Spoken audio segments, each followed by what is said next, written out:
আসসালামু আলাইকুম রহমতুল্লাহ। বস্তাতে আদা চাষ করার পদ্ধতি কিভাবে আপনারা একটা বস্তা প্রস্তুত করবেন।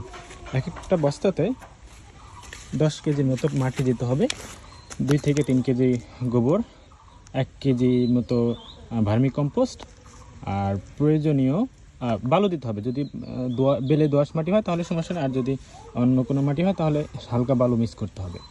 এরপরে আপনার রাসায়নিক সার জিপসাম দিতে হবে 10 গ্রাম, পটাশ দিতে হবে 10 গ্রাম, বোরন দিতে হবে, আর দানাদার বিষ 10 গ্রাম প্রত্যেকটা বস্তার মধ্যে।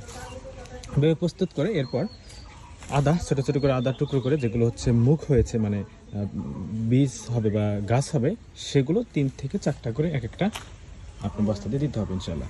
এরপর এভাবে 8 থেকে 10 মাসের মধ্যে এগুলো প্রস্তুত হবে ইনশাল্লাহ। তো এইভাবে আপনারা খুব সহজে বাড়ির আঙ্গিনায় এরকম বস্তায় করে আদা চাষ করতে পারবেন ইনশাআল্লাহ।